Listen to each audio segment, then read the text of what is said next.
Welcome back to Thomas Tessier's World of Hurt. I'm Chris L. McKenna.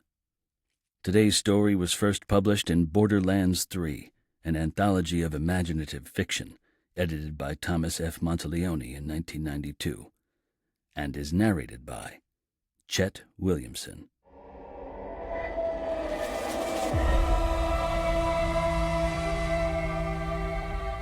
The Banshee.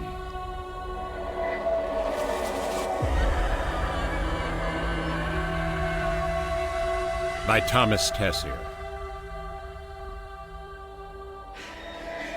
He didn't mean to hit her hard, but she went down like a toy made of flimsy sticks, and she began crying in a loud and piercing screech. Even then she didn't stop talking. Bubbles of compressed words burst forth intermittently between heaving gasps of breath. Her features were distorted with anger and pain, her face corkscrewing tightly into itself. "For the love of Jesus," Dermot muttered, turning away in a state of barely controlled rage. "This is how murder happens." He finished the whiskey in his glass, poured a little more. She was still lying on the chipped lino, making noise. "I'm warning you, stop that racket." "You hurt me." "It was just a shove. You didn't have to fall down. You did that on purpose. Besides, if you don't shut up, my flatmates will throw me out of here. And if that happens, I swear I'll fucking well kill you." "They're not here," she pointed out infuriatingly. "It's the neighbors," Dermot told her. "They'll complain to the lads again, and I'll be in trouble. They're fed up with this kind of carry-on. You can't keep doing this to me." The noise diminished slightly. That was so typical of her, and so annoying. If he was reasonable, if he was willing to talk to her about it, then she quieted down. But there was nothing to talk about anymore. There never had been.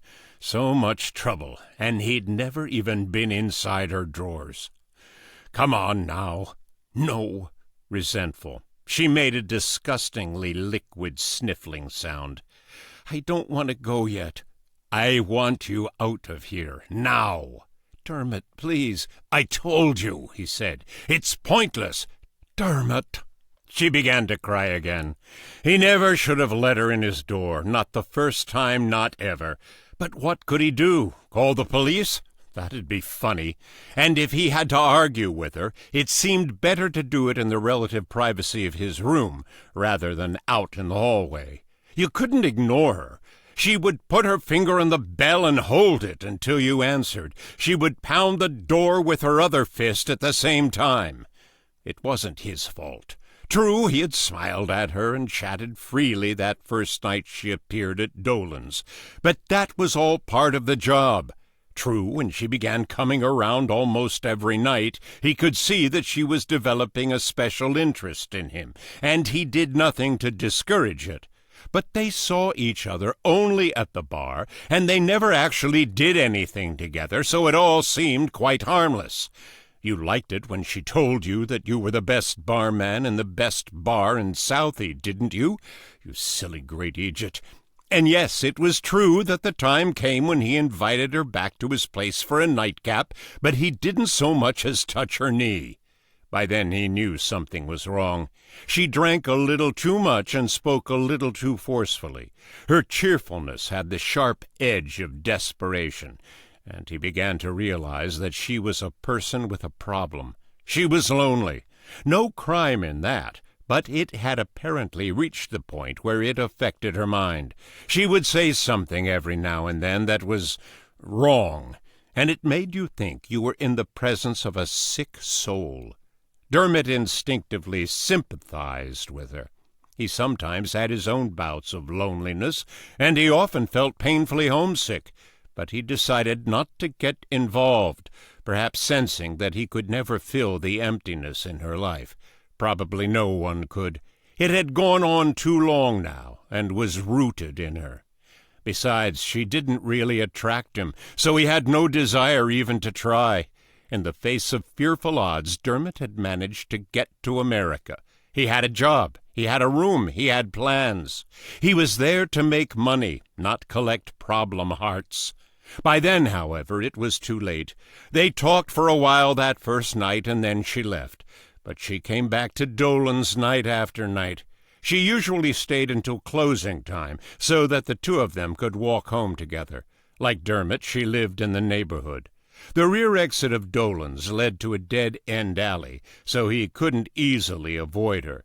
He made excuses, going for a plate of spaghetti with the lads, a poker game, but there were too many times when he had to put up with her chatty company over the few blocks to home.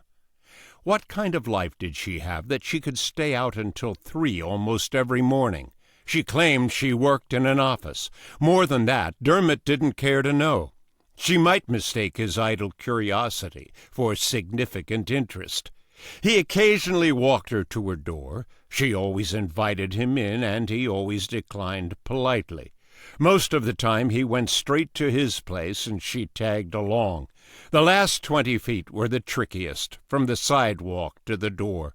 It required finesse or rudeness for him to get inside without her.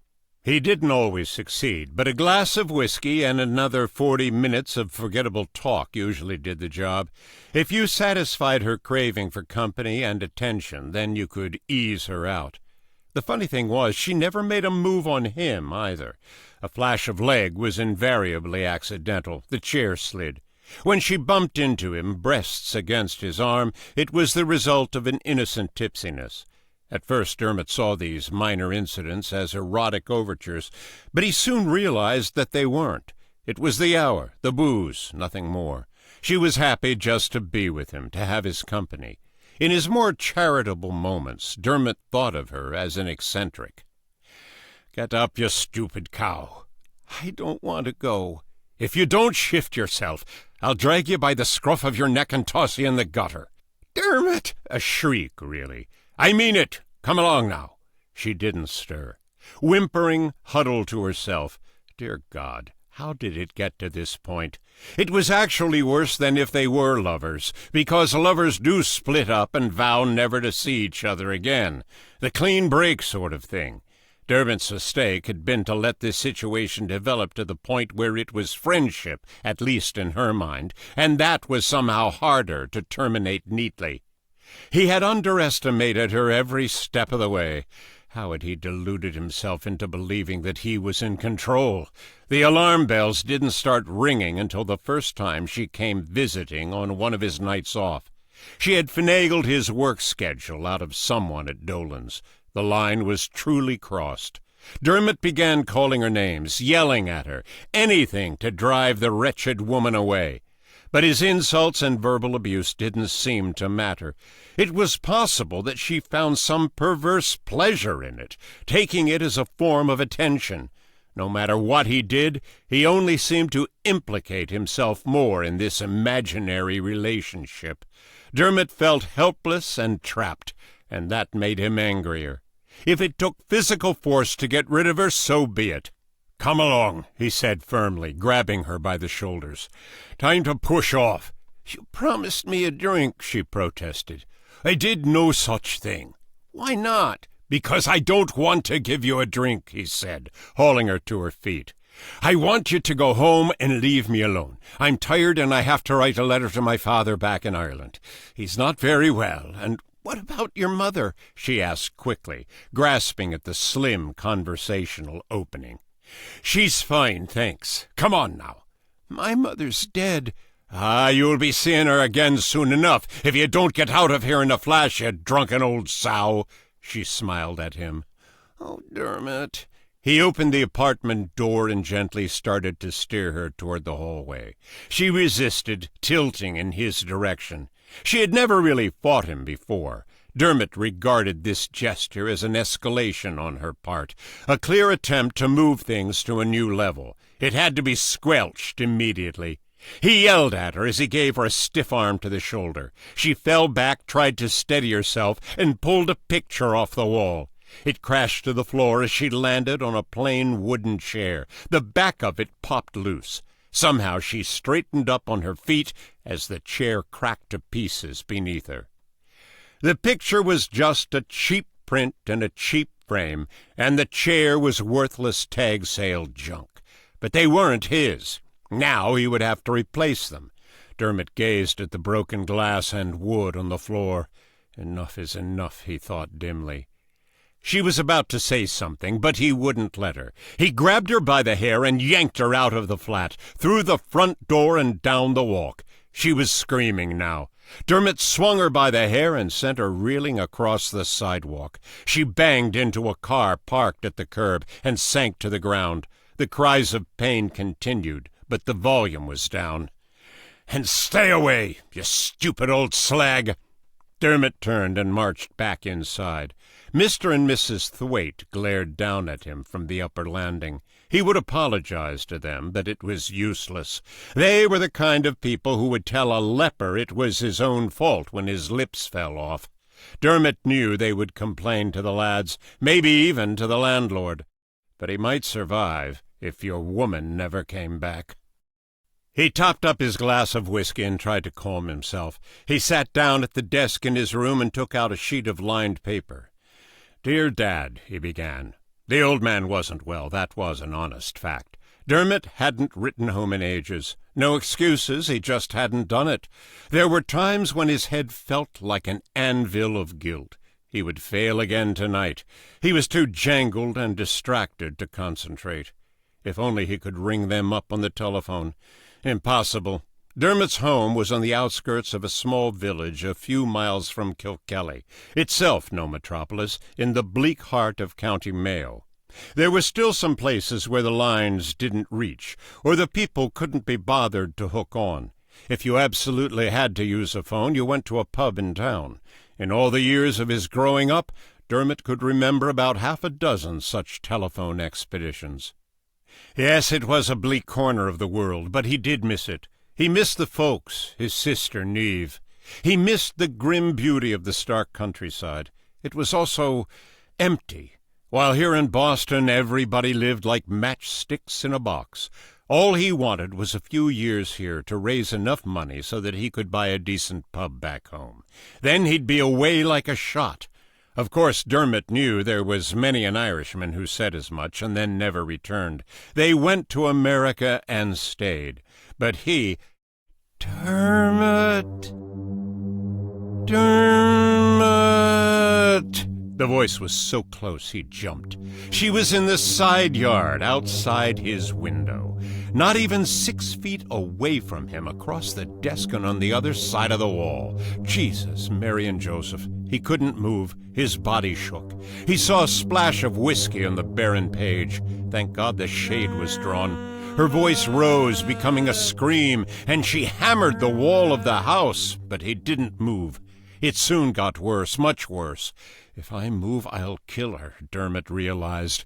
This time I'll fucking murder her. The next thing he knew, the police were at the door. He let them in, catching a glimpse of the Thwaites outside. Trouble. A couple of cops had been scratched and bitten as they subdued her. She'd gone round the twist. The police knew her, it seemed. The one who talked to Dermot was quite sympathetic, and after a while it occurred to him that he was in pretty good shape after all. A statement would be required, fair enough. It got better in the weeks that followed. She had abraded a cornea, detached a retina, and chomped a hole in a cheek. Not the kind of thing the police are quick to forgive. She got her licks in, give her that. She had no real job. She was a welfare cheat. When it came to psychiatric testing, she made a poor impression. They found a place for her, and Dermot was told that she wouldn't be turned loose for some little while. It was the best thing, really. She was lonely, desperate, a disturbed person. She needed care and attention, and now she was going to get it. Perhaps not in the circumstances she would have desired, but it was care all the same. It was far better for her to be where she was than to continue along the way she had been going until something worse happened. When the machinery of the state took over, Dermot discovered that he didn't even have a walk-on role. It was surprising, but a relief. Events occurred on the strength of their own momentum. She was the only issue, who she was and what she'd done. Dermot had to remind himself that he had, in fact, once been involved. He wouldn't have been surprised to get a letter from her, or a bunch of them, lonely, impassioned, repentant, pleading, reflecting a new knowledge of her past weaknesses, some such approach, but he never heard from her again. The lads seemed to think it was all good crack, and even the Thwaites acknowledged that he was not entirely to blame. He got a civil nod from them, at any rate. Dermot drew pints at Dolan's and gathered his tips, dispensing equal measures of genuine Irish nostalgia and nationalism to boozy Yanks who'd never been east of Revere. So it went until the morning the telegram arrived. Father dying, Niamh, Tobercurry, Éire.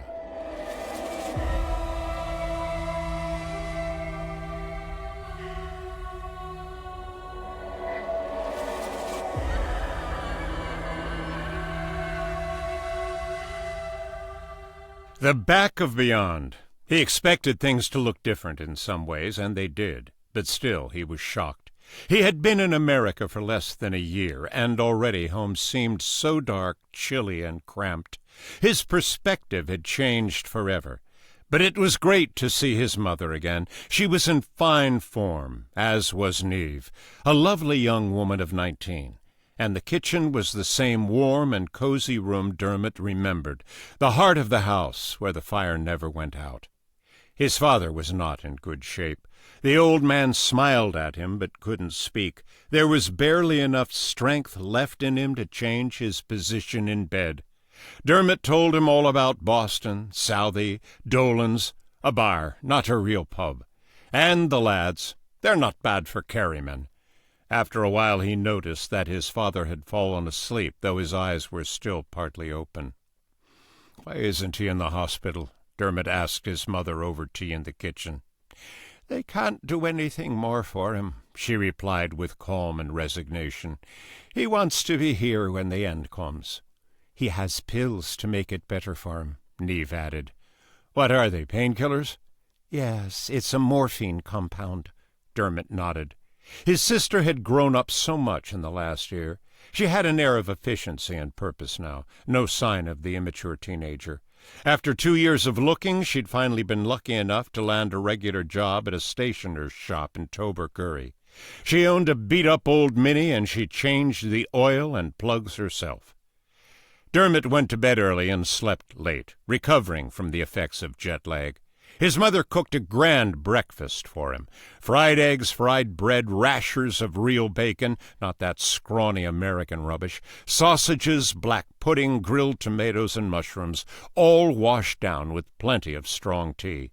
After that, Dermot was ready for some fresh air and an eventual pint. He and Niamh went out for a walk, circling across the fields toward the village.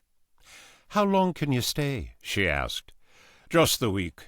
He'd told them that last night. "I had a hard time getting that. Things are nearly as bad over there as they are here."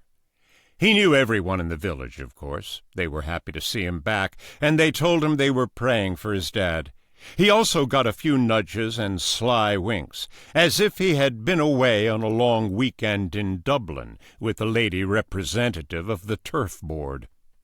"Is that your Cadillac parked out front?" Jerry Byrne teased when they went into his pub. "Of course it is. I flew it over in my Learjet." Last year Dermot and Niamh had gathered in Burns with some friends for farewell drinks. The jokes had been much the same, all about getting rich in America, fast women, buying huge houses with swimming pools, going to Disneyland. Good for a giggle. But now Dermot could see the black edge in such humor. It took 3 pints of catching up before he and Niamh were able to move to the corner table and talk alone. "How long does he have?" "Days," she said. "Could it be weeks?" "It's possible, but not many. And don't you worry about it if he does hang on a bit longer. You don't have to come back for the funeral. He's seen you again, and that's the important thing. You were great with him yesterday." "What about you?" "What about me?" "How long are you going to stay on at home?" Niamh shrugged. "Until something better comes along." That could take ages, given Irish courtship rituals, if she found someone. He knew the local routine, Saturday nights, the 20-mile drive to the Crystal Ballroom, the one alternative to drinking in a pub. And even then she would sit around for hours, or dance with other women while the lads tanked up. And who were they? The ones not bright enough to go off to technical college, much less the university. It was a desperate business, in such a desperate place. Dermot didn't want to marry Neve off in a rush, but it pained him to think of her growing older alone, working by day and taking care of their mother the rest of the time, passing the prime of her youth in a barren place. You should consider Dublin, or at least Galway. And when I get established, the States. There's nothing for you here in the long term, Neve. You could be right about that. I know I am.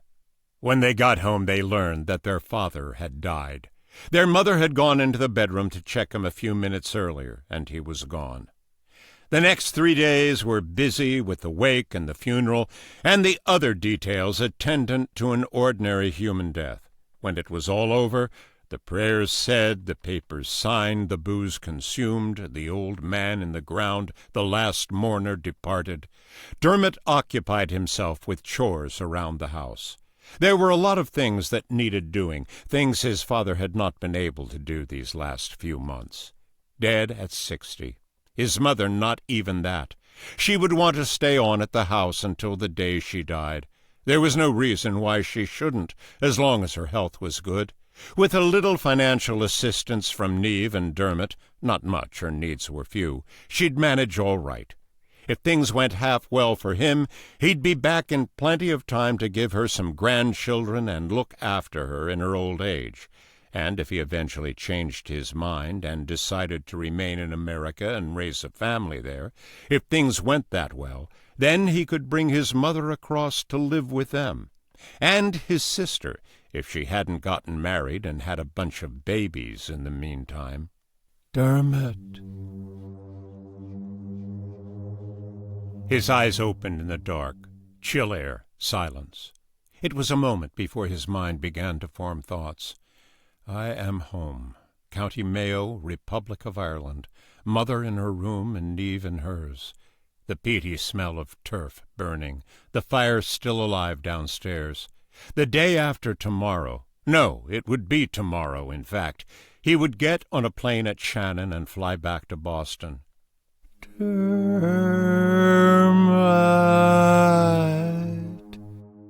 The bitch. Had her voice come from outside the window, or a window in the back of his brain? The sound of his own breathing.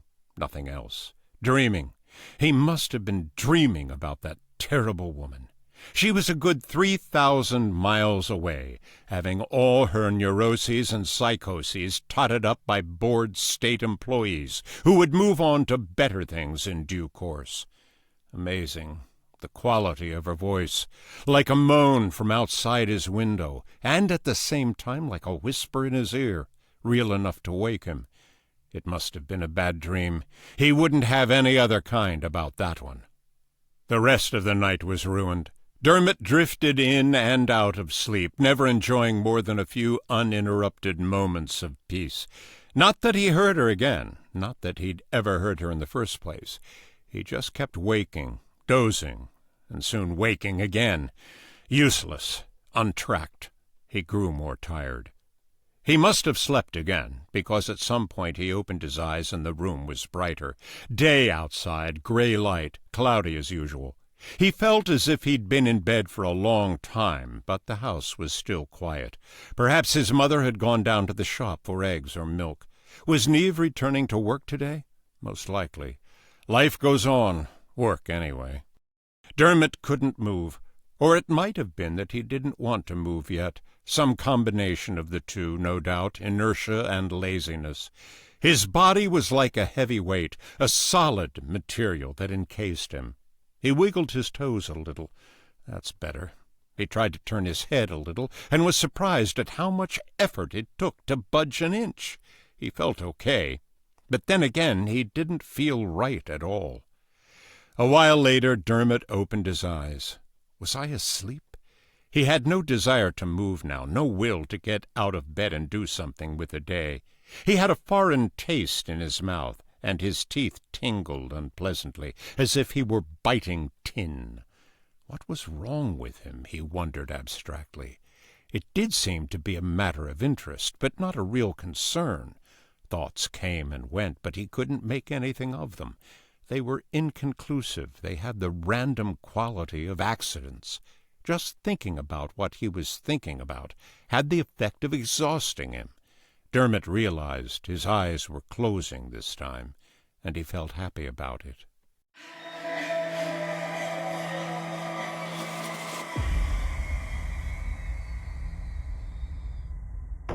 He was drowning. He gagged, his tongue working furiously to retrieve something that was already halfway down his throat. He woke up, spitting. It made a sound like dice on the lino. Dermot swallowed blood as he pushed his face toward the edge of the bed. He saw it on the floor across the room. A tooth. Yes, it's one of mine. The empty socket began to hurt, a deep throbbing pain. What is this now? A toothache after the fact? Bloody unfair. It dug into him. His face was wet. That was how he discovered that he'd been asleep again. The old woman was washing blood and dribble off of his chin. She was familiar. He wanted to tell her that she was in severe danger of scrubbing his skin down to the next layer, but when she finally let go, he was too weak to utter a word. Then he saw the man standing nearby. He looked unfamiliar, but he had to be a doctor. Of course, Dermot was sick. That explained a lot of things. He felt better. Still sick, but better. Where were they? Why was he alone? They were here a minute ago. He was sure of that. He hadn't seen them leave, but now the room was empty. He was too alone. It was stifling, suffocating. He tried to sit up, but failed. The old muscle tone was somewhat deficient. He opened his mouth and tried to work up some saliva. He called out feebly. Almost a wheeze. They shouldn't leave him on his own like this. Dermot was aware of pain. His insides etched with acid, his throat choking him. Even his arse, God help him, felt as if it had hot coals embedded in it from not being moved. He couldn't move himself, so it was up to them, and they'd done a disappearing act. He tried to think of anything else to dodge the pain. Had they picked up that tooth? He was curious to take a look at the rotten bugger.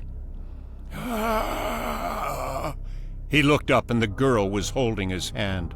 By God, she was beautiful. He knew her. Neve. Don't leave. Stay with me. Don't even let go of my hand or I'll fall off the edge.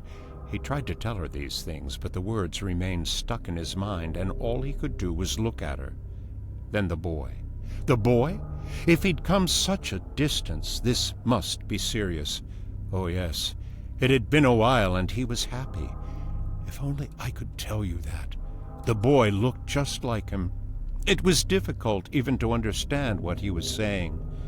Not a real pub.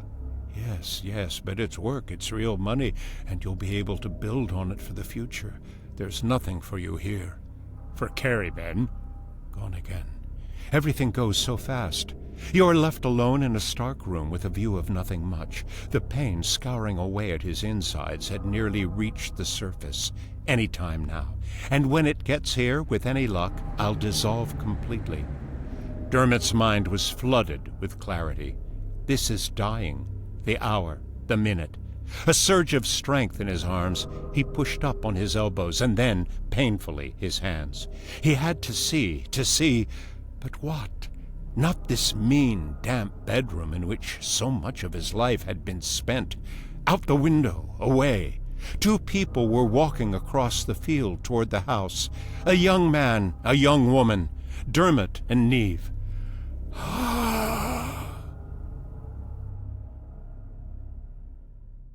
First their father, then their mother. It happened that way more often than you might think when they'd been very close, or so the doctor said. Dermot went to sleep, and she never woke up. At least with the old man it was expected, but this was a shock. He'd only had a little while to speak with each of them, and even then it was minor, trivial. Dear God, you've put us all in such a lonely, desperate country. But that was a while back. He moved. That is, he thought he moved. Dermot couldn't be sure about it. He was dreaming. The whole thing was just a long, bad dream. Yes, it often seems that way, doesn't it? But Dermot knew better. He made an effort to move. He put his foot down. Clutch in. Shifted up, coming out of the bend. He knew this road. He'd had a few drinks, but that wasn't a cause for alarm. If the guard had stopped him, it meant nothing. He was Dermot Mulroney, bound for Shannon, bound for Boston. He had somehow gotten better, overcome tragedy and loss, and reached this point in his life where he, clutch in, shifted down, going into a sharp bend. He knew this road. Another Saturday night at the Crystal. The band sang Roche and Dube, nearly as good as the Thin Lizzy version. The Black Rose. He would keep that in mind. It was a good old name for a pub. You're so good-looking, so why do you live alone? Why do you sleep alone at night? The lads reeked of stout and Carol cigarettes, as usual. They couldn't dance to save their lives, and all they ever wanted to do was get a hand up your jumper, but he glanced down at himself, trembling with sudden awareness. Female breasts inside that blouse, stocking-clad legs, 2 knees poking out from beneath the plain skirt that had hitched up a bit in the car. He couldn't take his eyes off them, as if they were the most amazing thing he'd ever seen. "Dermot!" The car. Watch out. Too late. The road was lost, the tree racing unnaturally toward him. No, her. No! His mind screamed. Not Neve. This time, oh God, please let me be the one who dies. Not Neve, not Neve, let me die.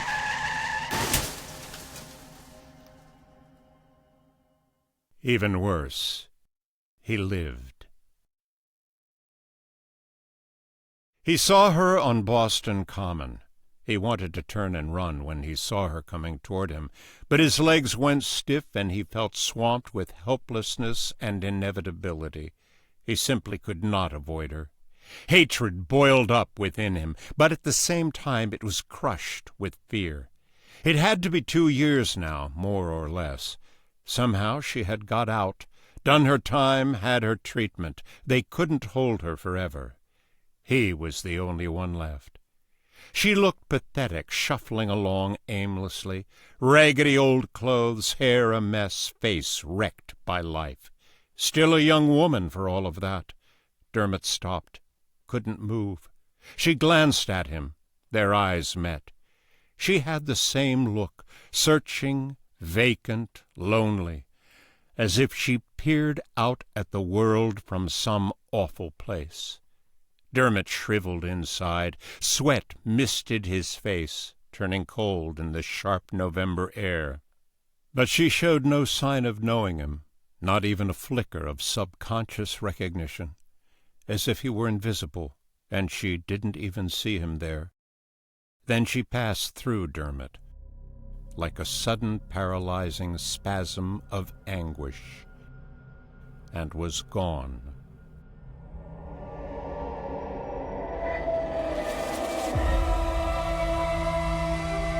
The end. Music by Jordan Peer.